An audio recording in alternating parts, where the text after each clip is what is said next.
నమస్కారం. మీ విజయ్ కుమార్ గంట. రాష్ట్రంలో వాతావరణం మండిపోతుంది. మామూలుగా కాదు.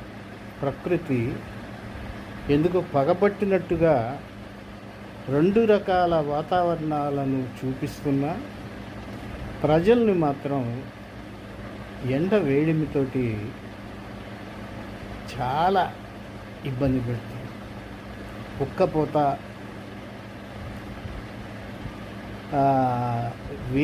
తట్టుకోలేని వేడి. శీతల గదులు ఏసీ గదుల్లో ఉన్నప్పటికీ కూడా తట్టుకోలేనంత వేడి.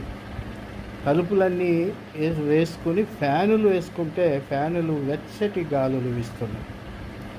బయటకి అడుగు పెడితే ఎక్కడ కుప్పకూలిపోతామో తెలియని పరిస్థితి. ఏసీ గదిలో కూర్చున్న ఒళ్ళంతా చెమటలు కారుతుంది. పసిపిల్లల పరిస్థితి, అలాగే వృద్ధుల పరిస్థితి తలుచుకుంటే భయమేస్తుంది.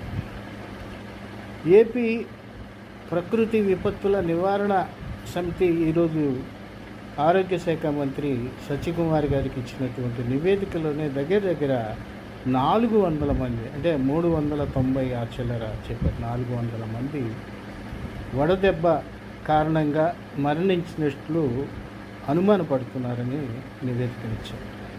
అందుకని ఎండ వేడిమికి చాలా జాగ్రత్తగా ఉండాలి. నిజానికి కొన్ని జాగ్రత్తలు తీసుకుంటే వడదెబ్బని తట్టుకోవచ్చు. బయటికి వెళ్లకుండా ఉండటమే 10 లోపు పనులు చేసుకోవాలి. 7 గంటలకే ఎండ వేడిమి పెరుగుతున్నప్పటికీ 10 లోపు పనులు చేసుకోవాలి. తప్పనిసరి బయటికి వెళ్తే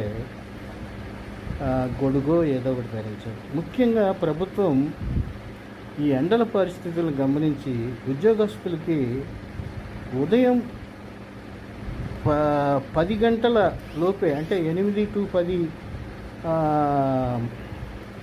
పని గంటలను ఉంచి మళ్ళీ సాయంత్రం 4 to 6 పని గంటలను ఉంచడం బాగుంటుందేమో అన్నది నా సూచన. మనం ఏదో కూర్చుని వినేవాడికి చెప్పేవాడు లోకు అని, చెప్పేవాడికి వినేవాడు లోకు అని రివర్స్ చెప్పాను. కాబట్టి సాంకేతికంగా సహకరిస్తే అలాగా చేయాలి.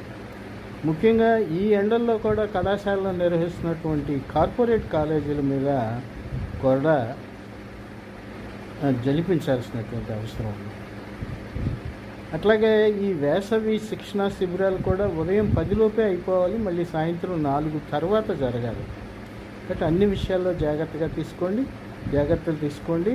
ఏపీలో సగటు ఉష్ణోగ్రతలు 42 డిగ్రీలు రాష్ట్రమంతా ఉంటున్నాయి.